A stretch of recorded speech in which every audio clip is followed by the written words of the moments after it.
मेरे प्यारे दोस्तों, एवरीथिंग ओके यूट्यूब चैनल की तरफ से मैं आप सभी लोगों का हार्दिक स्वागत एवं अभिनंदन करता हूं। तो बने रहिए आज के इस घटनाक्रम में।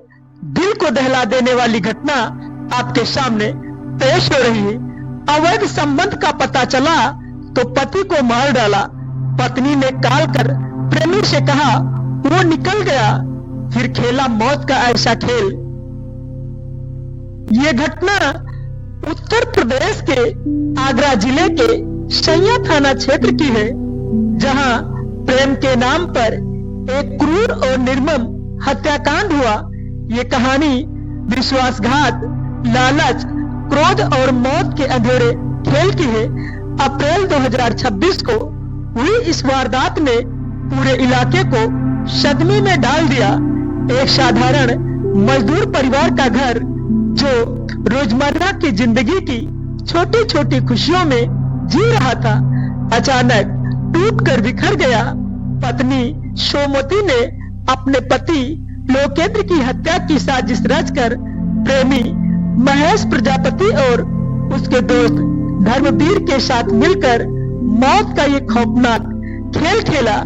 लोकेंद्र, जिसकी उम्र 45 वर्ष है, एक मजदूर आदमी था। वो सैया क्षेत्र के खेरागढ़ मार्ग के पास स्थित अपने छोटे से घर में पत्नी सोमवती और अपने 4 छोटे छोटे बच्चों के साथ रहता था।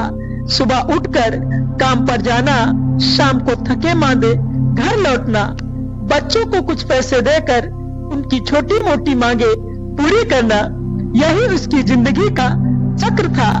लोकेंद्र मेहनती और परिवार से गहरा लगाव रखने वाला व्यक्ति था। वो कभी नहीं सोच सकता था कि उसके अपने घर में ही उसके खिलाफ इतनी बड़ी साजिश रची जा रही है। सोमवती लोकेंद्र की पत्नी थी। घरेलू जिम्मेदारियों के बीच उसकी जिंदगी भी सामान्य थी, लेकिन धीरे धीरे उसके जीवन में एक तूफान आया। पास ही रहने वाले महेश प्रजापति नामक युवक से उसकी दोस्ती शुरू हुई, जो धीरे धीरे अवैध संबंधों में बदल गई। महेश भी इलाके का रहने वाला था। दोनों के बीच ये गुप्त संबंध काफी लंबे समय से चल रहा था। सोमवती दिन भर घर संभालती, बच्चों की देखभाल करती, लेकिन शाम ढलते ही उसका मन महेश की ओर खींचने लगा। फोन पर बातें, गुप्त मुलाकातें, ये सिलसिला जारी रहा। लोकेंद्र को धीरे धीरे अपनी पत्नी के व्यवहार में बदलाव नजर आने लगा।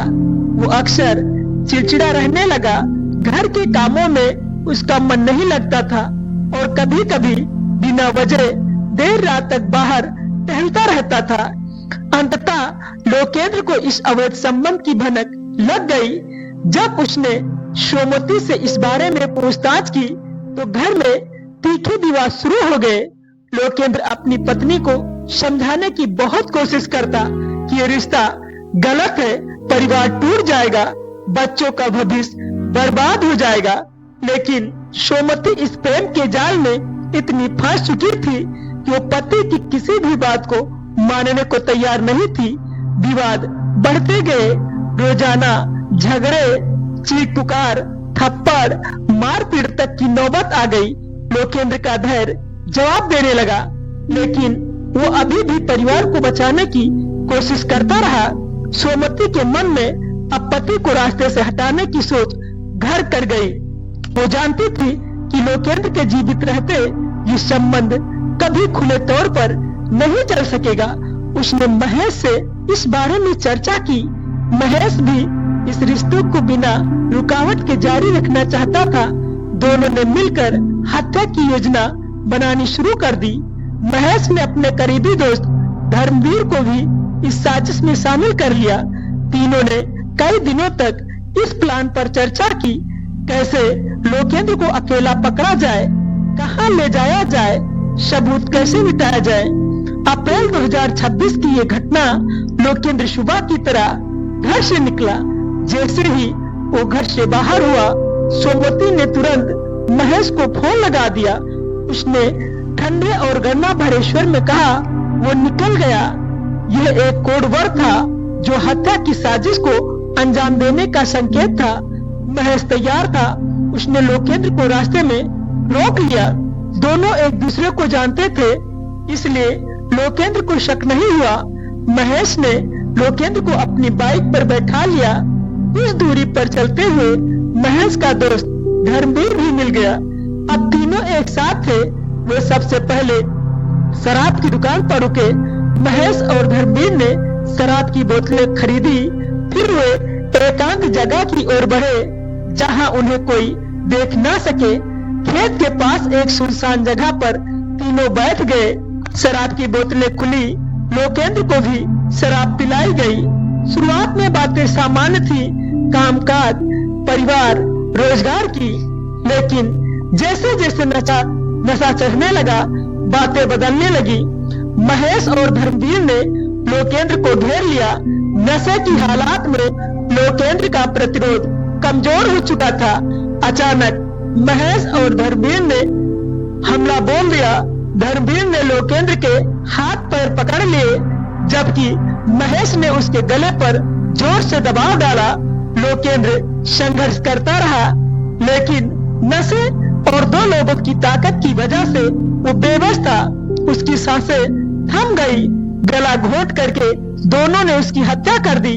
हत्या हो चुकी थी, लेकिन अपराधी अभी नहीं रुके। उन्हें शव की पहचान छिपानी थी। उन्होंने लोकेंद्र के शव को पास के खेत में ले गए। वहां उन्होंने शव पर पेट्रोल डाला और आग लगा दी। आग की लपटें शव को निगलने लगी, लेकिन पूरी तरह शव नहीं जल सका। अभी जला शव वहीं पड़ा रह गया। तीनों आरोपियों ने सोचा कि अब सबूत मिट गए हैं। सोमती घर पर इंतजार कर रही थी। शायद उसके मन में राहत थी कि अब उसका रास्ता साफ हो गया। घर पर जब लोकेंद्र शाम तक नहीं लौटा तो परिवार वाले चिंतित हो गए।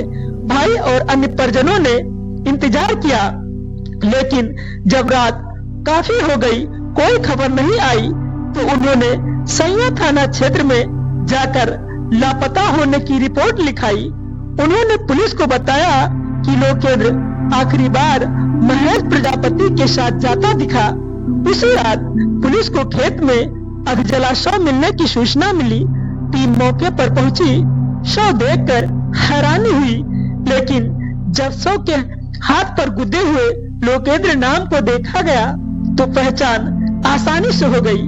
शव के पास शराब की बोतलें, खाने पीने के सामान के कागजात और अन्य छोटे मोटे सबूत बिखरे पड़े थे।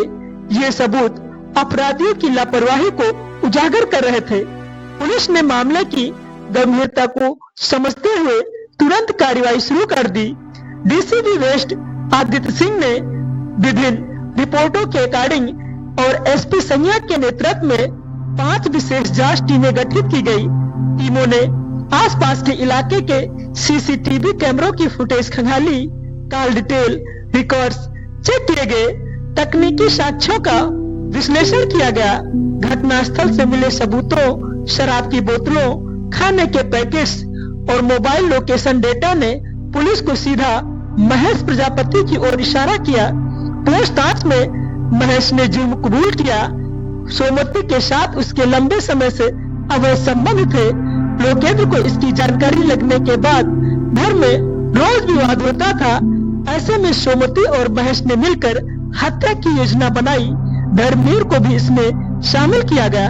सोमती ने फोन पर वो निकल गया कहकर सिग्नल दिया था।